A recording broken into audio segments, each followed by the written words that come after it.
Emma Suns es el título de un cuento escrito por el escritor argentino Jorge Luis Borges. Se publicó por primera vez en 1948 en la revista Sur, y un año más tarde se incluyó en el libro de relatos cortos El Aleph. Trama. La historia se sitúa a comienzos del año 1922. Emma Suns, trabajadora de una fábrica de tejidos, recibe una carta en la que se le comunica la muerte de su padre por sobredosis de barbitúricos. Conmocionada, la chica se propone vengarse de quien ella considera el verdadero culpable del suicidio de su padre, su actual jefe, Aaron Loewenthal. 6 años antes, siendo Loewenthal gerente de la fábrica, se produjo un desfalco del que se acusó al padre de Emma, el cajero Emanuel Suns. A resultas de aquel suceso, el señor Suns tuvo que huir a Brasil mientras que el gerente pasó a ser copropietario de la compañía. La noche de la noticia, Emma la pasa en vela concretando los detalles del plan. Deja transcurrir el día siguiente, en que se cita con sus amigas y finge normalidad, que en ella es rehuir la sola idea de relacionarse con hombres. Es 2 días después cuando empieza a actuar, tras destruir la carta. Único indicio que podría convertirla en sospechosa.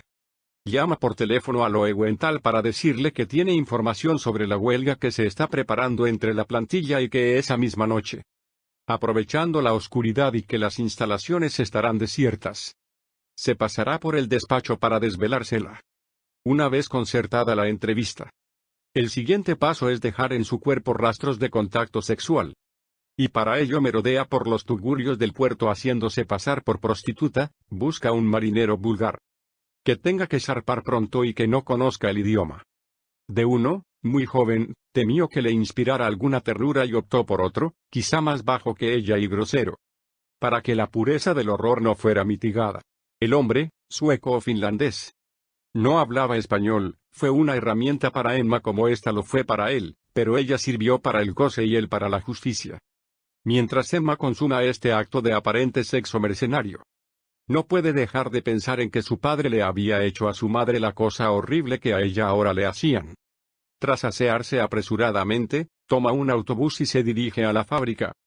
Una vez allí, franquea la verja que el dueño ha dejado entornada y sortea al perro, que ahora está atado, desde la ventana del piso superior donde reside. Loewenthal sigue atentamente la escena, está impaciente por escuchar el informe confidencial de la obrera Suns. Durante la entrevista, fingiendo nerviosismo mientras revela los nombres de algunas compañeras, la supuesta delatora pide un vaso de agua.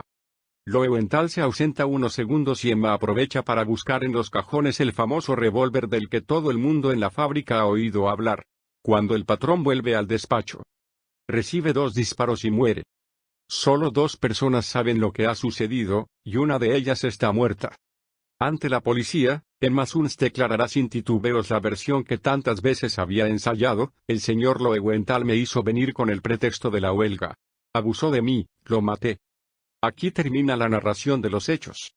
Sin embargo, ante el lector, la credibilidad de la historia de la protagonista y la del relato en sí mismo, queda en entredicho en el párrafo final, que enigmáticamente cuestiona las circunstancias, la hora y 1 o 2 nombres propios. Tanto la idea que inspiró el cuento como el impulso para llevarlo adelante se los dio a Borges, la que entonces era su novia, Cecilia Ingenieros. Paradójicamente, el escritor siempre se mantuvo distante respecto al resultado final. En el epílogo de El Aleph, él mismo tacha su ejecución de temerosa. De hecho, según cuenta Adolfo Bioy Casares en sus diarios, llegó a confesar: si todas mis obras desaparecieran y solo quedara Emma Suns, nada mío habría quedado. En Emma Suns el autor argentino se aleja significativamente de los temas y de la estructura narrativa habituales en él: el mundo de las orillas, los cuentos de compadritos, de duelos, la biblioteca infinita, el laberinto, la cábala 4 o el lunfardo, para adentrarse en una forma de contar más directa, aparentemente más ajustada a los cánones convencionales del cuento policíaco. Punto de vista.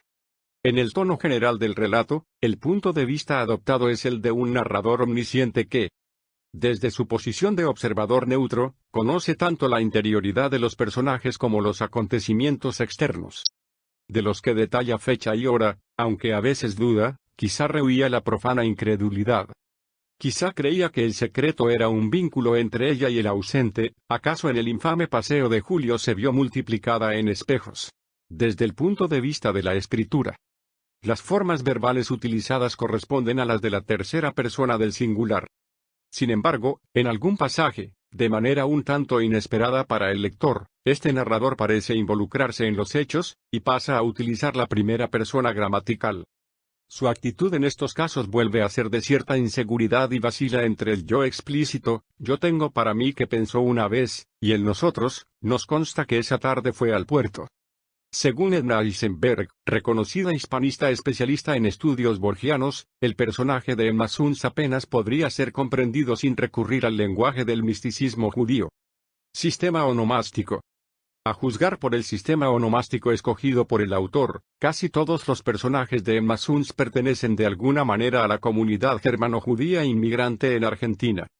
A este patrón responden los apellidos del trío protagonista, las amigas de Emma, las hermanas Kromfus, el socio de su jefe, Tarbuch, y su esposa, ya fallecida, Gauss, e incluso la identidad falsa del padre, Maya. Que significa aquel del que emana la luz, the one who radiates light. Por su parte, los nombres de pila parecen tener más bien resonancias religiosas. Aarón, el nombre de pila de Loewenthal, es de origen incierto, en el Antiguo Testamento era hermano de Moisés. Y en su etimología hebrea puede significar poderosa montaña, mountain of strength, o cultivado, enlighten. Y puede aludir al primer sacerdote hebreo, investido por Dios en el desierto. Sin embargo, como señala la doctora de literatura latinoamericana María Teaedo Fuentes, las connotaciones positivas del nombre no encajan con la personalidad del personaje, un hombre poseído por la pasión del dinero. Hipócrita, que vive una falsa religiosidad reducida a oraciones y devociones sin ningún compromiso espiritual ni ético. Emma, el de la protagonista. Es un nombre germánico, cuyo valor semántico es fuerza, pero es también el diminutivo femenino de Emanuel. Lo que concordaría con el carácter de instrumento de la justicia divina que Emma se asigna. Emanuel, el de su padre, es uno de los nombres de Cristo, y significa Dios con nosotros. Para Aedo, este sistema en conjunto obedece a la intención del escritor de trazar un complejo entramado de semejanzas y oposiciones, un juego de máscaras y duplicidades. Fin del resumen y análisis. Gracias.